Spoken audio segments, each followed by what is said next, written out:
Welcome to Unequal India Decoded, a podcast from the Tax Justice Network, where we dissect economic inequalities in one of the most unequal countries in the world, and we talk about how to fix them. I'm Raksha Kumar, and I've worked as a journalist for over 15 years now.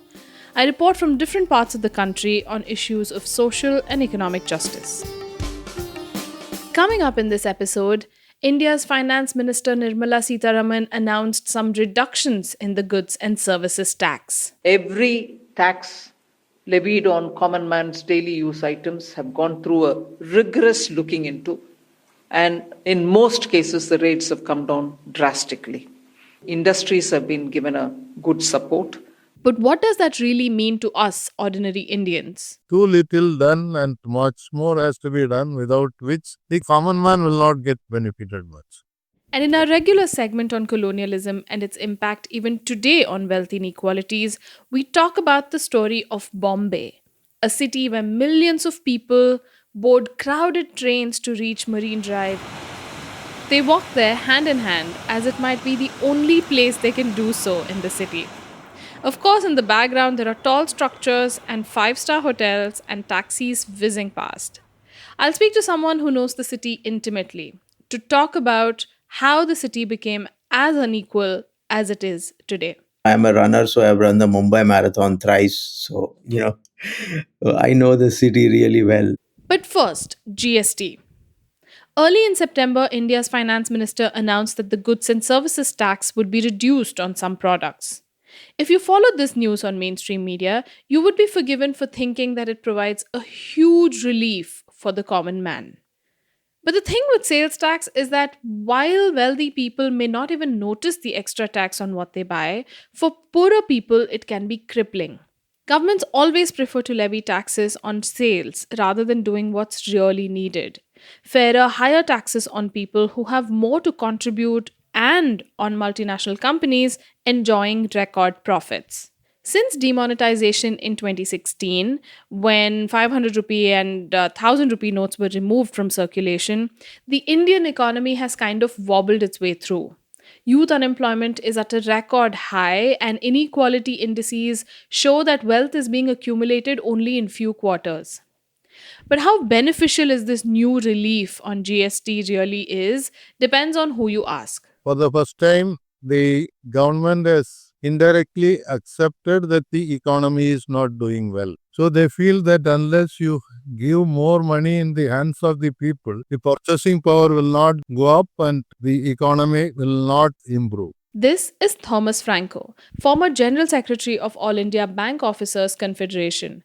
He told me what is being called the GST reform was not done with the poorest people in mind. For silver, gold, the same tax remains. And many of the consumer items, they have reduced for air conditioner and dishwasher. But there are so many electronic goods, including small radios, on which the tax has not been reduced, which is used by the common people. How many of the people in this country can afford to have air conditioners and dishwashers? The majority of the people want other consumable items on which, say like fan, small TV. Those things, there should have been reduction, that has not been there. The micro, small, and medium enterprises, or what are commonly called MSMEs, are crucial to India's economy. They employ about 250 million people and significantly contribute to the country's GDP and exports. Franco tells me that the GST restructure has not really helped them either. Another thing is that the MSMEs, which are generating the maximum employment in this country, they have not got much relief. Comparatively, the relief is more to the larger industries. And these are medium, small and micro enterprises. Their profit ratio is very less. So, if there is a small reduction, that will benefit them to sell their products in a cheaper price. That way they will be able to get into the market. Now they are forced to compete with the large industries. So, yet another advantage to big companies. But even today, total only 6 crore people in the country are filing income tax return. Out of that, only 3 crore are paying tax. The rest is nil returns. But more GST is being levied, which is paid by every common citizen, poor, very poor. Everybody is paying that GST. Whereas the what is needed is the opposite. The direct tax should be increased and that should be progressive. More the income, you should pay more tax. So this is the feeling I have on the GST. There has been too little done and much more has to be done, without which the common man will not get benefited much.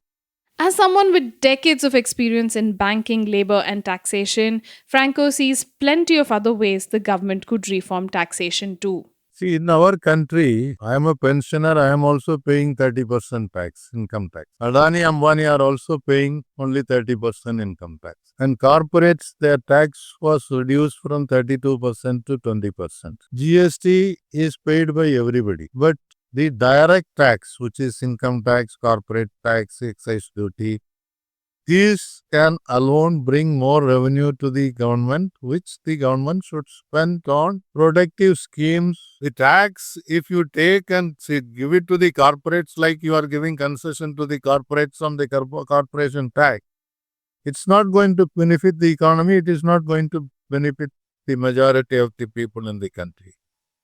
Our country's corporate tax is much lower than most of the countries. Corporates are making huge profits. They should be asked to pay more tax. Why not levy a small percentage of tax as inheritance tax? That will earn quite a lot of income to the country.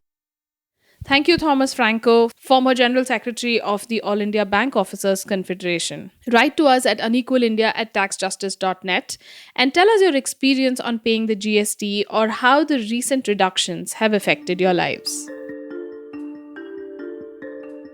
And now we pivot to our regular segment, the story of the rupee.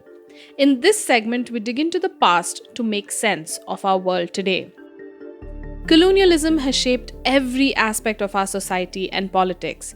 British colonialism is why we have the trains, a parliament, and the English language. But one could argue it is also the reason wealth was drained out of India, why we are still a largely agricultural society, and why we have great wealth inequalities. In the story of the rupee, we try to explore these aspects. I spoke to Sripad Motiram, who is the associate professor at the University of Massachusetts, who has published a paper on wealth inequalities in Mumbai. Whatever we see today doesn't come out of thin air. It has a historical context. In the mid 17th century, the seven islands that today form the city of Mumbai were under the control of the Portuguese. Sripad Motiram told me about how Mumbai rose in importance. Basically, what happened is that the Portuguese first got control of these islands, and then the British got them from the Portuguese. But for a long time, islands and the city of Bombay, at that time it was called Bombay, as you know, did not become prominent.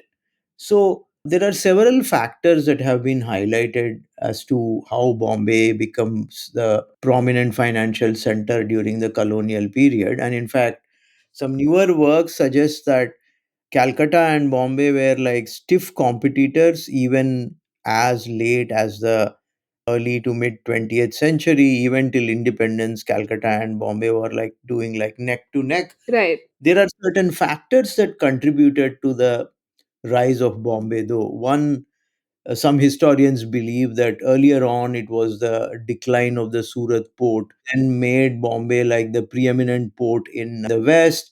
The two world wars, particularly the Second World War, affected Calcutta in a deeper sense than Bombay.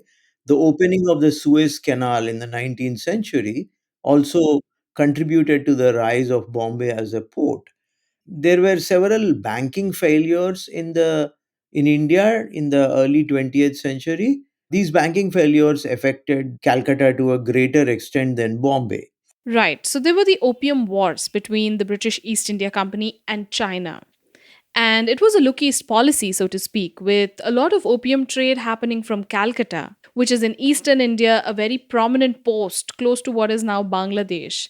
But you are saying factors like the opening up of the Suez Canal, banking failures, etc., made Bombay the most important port. And that was a kind of a pivot to the west. Yeah, exactly. So you did mention that Bombay kind of gains prominence, but can you talk a little bit about what was happening in terms of accumulation of wealth and businesses in the city? It is now becoming this kind of a serious trading center, that it is a port, it is a city that is located very strategically close to Surat, which was the former major port.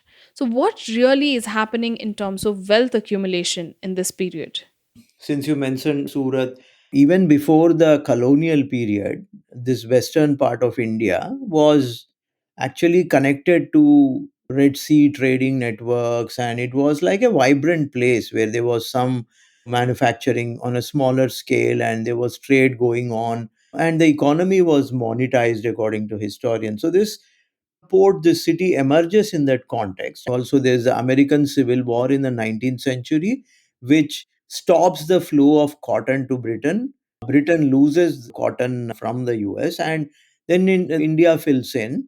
And merchant communities, Parsis are one group of communities, but there are also these traditional Indian trading communities like Marwadis, then Konkani Muslims dominating the business scene. And trade is, of course, there, but also shipbuilding, banking, textiles, all these come up. So you're saying wealth gravitates towards urban centers, towards whatever was considered modern then, like a port, a factory, etc., away from agriculture, away from the villages.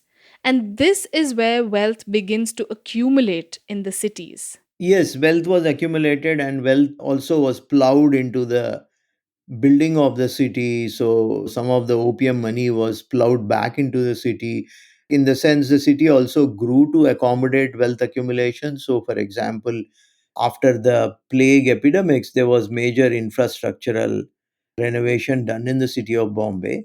It's like a process that is going in both directions. The city facilitates the accumulation of wealth, the space facilitates the accumulation of wealth, but then some wealth is also put back into the growth of the space and development of the space.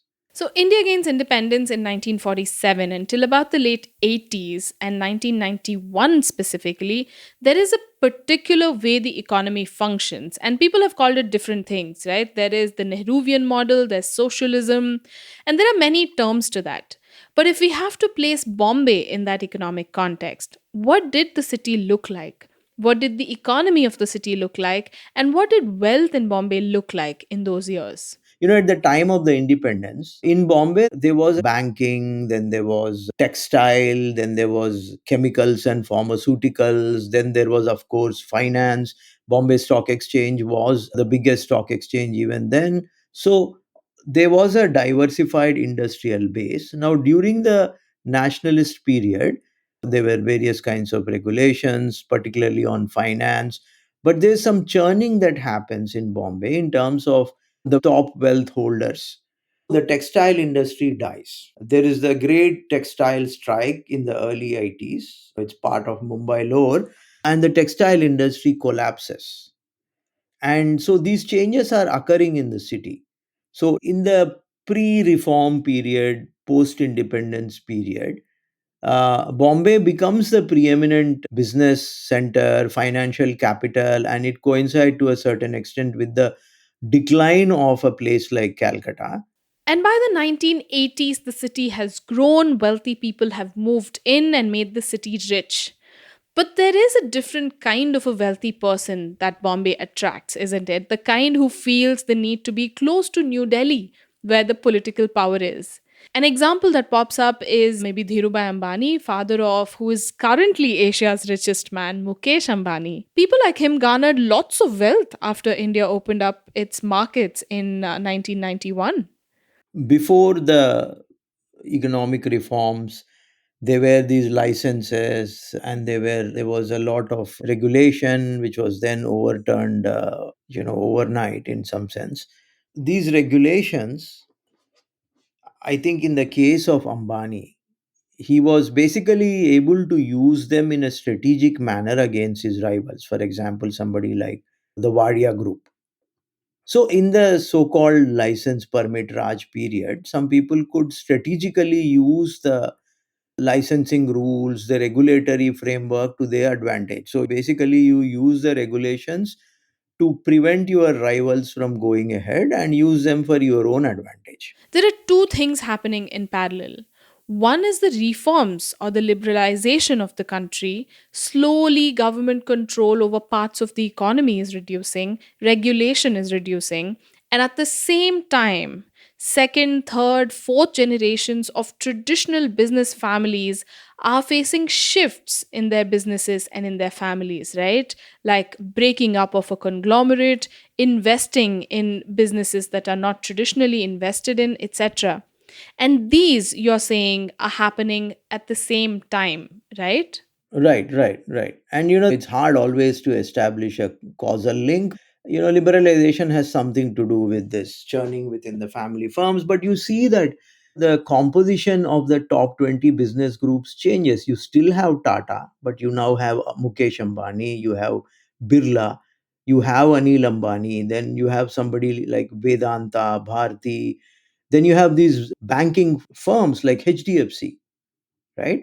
Now, HDFC is there because the financial liberalization allowed these formerly state enterprises to mutate. And then people in finance, people associated with this, the newer financial entities, are also become very wealthy. Now, there's also another thing, just to make a connection between the pre and the post. So, this is something you were referring to earlier. There was an elite that emerged out of the pre-liberalization period. So you have, for example, educated professionals and bankers, people who have a lot of experience working in the Indian financial sector. Now, when liberalization occurs, they are primed to exploit the newer opportunities that the new regime, the new world offers them. You have, say, for example, professionals who are in the sector of finance. Now they basically have more opportunities. So you see some of the top wealth people who are in the top wealth groups, they are like bankers, they are people doing cryptocurrency, stuff like that. So, what you're saying is that you don't necessarily need licenses anymore like you did before 1991, but you need proximity to power. And that is the license essentially. In the post liberalization phase, scholars have tried to actually track billionaires. And one of the things they found, for example, there's a paper by Michael Walton and Aditi Gandhi, they show that a significant share of wealth is in what they call rent thick sectors. Now, what are these rent thick sectors? Rent thick sectors are sectors like telecommunications, real estate, construction, mining, cement. Now, these are sectors where there is a whiff of corruption, there are these scandals, there is a sense that proximity to the government helps. So, even after regulations are removed, right, in the post regulatory or in the liberalized framework, we still have top wealth which is associated with these rent thick sectors. So when people talk about India post 1990s as neoliberal, and there is a distinction in the nature of the state has not really gone away. The state is there, the nature of the state is different, and nature of the state capital relations are different. But it is not the case that corruption has gone away or proximity to the state does not help us. Proximity to the state has always helped business. This neoliberal phase has also made it fashionable to show off wealth in a way. In the past, big businessmen had big houses, of course, but in their public appearances, humility was kind of valued. Sometimes, when I walk on Pedder Road and I crane my neck to see Mukesh Ambani's, 26-storied house, there is a sense that showing off your wealth is not a matter of shame anymore. In Mumbai, especially, do you think that wealth sticks out starkly? Indian cities are not as starkly segregated as Western cities. So you do have this situation where you have really poor people living in the proximity of rich people, different caste groups living together, informal, formal sector. But you are right that at the visual level, the inequality that you see is very stark, and it's like class based inequality is very stark. So what are the solutions? Economists have been thinking about it. I'm talking about top wealth now. So one, there's an idea that has been mooted by most recently Thomas Piketty, the French economist, that probably we should reintroduce the wealth tax in India. I think that's a good idea. That's one way of curbing this high level of wealth. Now, the second thing, and this is also something that economists have shown. So, what has happened of late in India is that there is rising industrial concentration. In particular, the top five business conglomerates, Mukesh Ambani, Adani, Tata, Birla, and Bharti, their share has really increased at the expense of the next five and the other groups. So there is a rising industrial concentration, and generally economists look at this with concern.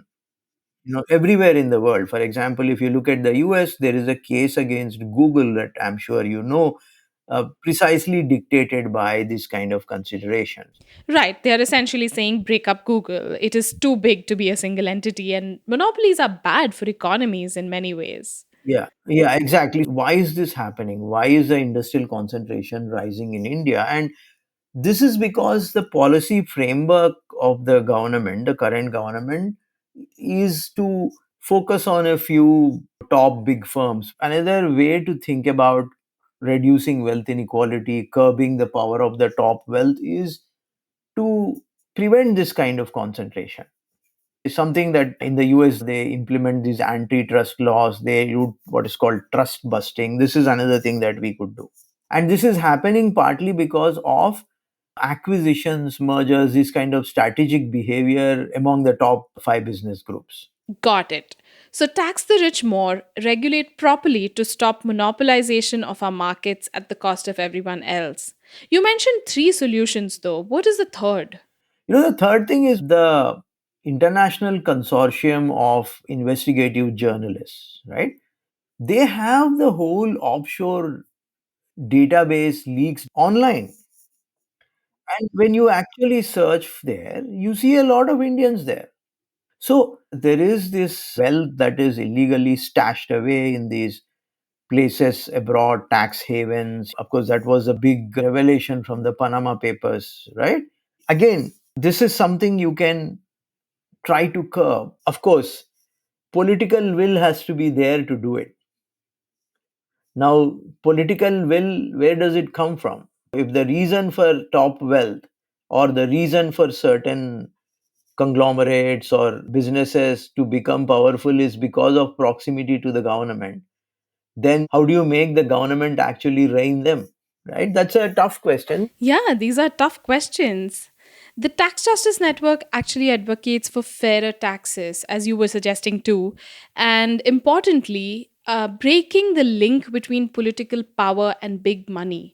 So, in many senses, that is what made Mumbai the city it is today, isn't it? Big businesses being close to political power. A lot of Indian super rich are also investing outside India in property. Dubai, London. That is something I've actually seen of late. When you take a domestic flight in India, you see the advertisements at the back of the seat, and they're all for properties in Dubai. And it says, why don't you buy this property for an EMI of 1.5 lakhs or 2.5 lakhs? And it just shows you the kind of people that they're targeting, who can actually afford to escape. Right. They are doing it. And I think maybe they think that they can escape the environmental catastrophe that ordinary people have to deal with. Yes, and with Mumbai being a coastal city, really vulnerable to sea level rise and other climate change impacts, this becomes extremely important. Thank you so much, Professor Motiram, for telling us the story of Mumbai through 4.5 centuries, no less, in such a short span of time. You can subscribe to this podcast on Apple Podcast or any other podcast application you use, or through our website, podcast.taxjustice.net. Tell us what you think about the podcast and anything else you might want to hear by emailing us on unequalindia@taxjustice.net. There are links in the show notes that give you more context to everything we've spoken about today. You've been listening to Unequal India Decoded from the Tax Justice Network. I'm Raksha Kumar, and we'll be back next month. Thank you for listening in.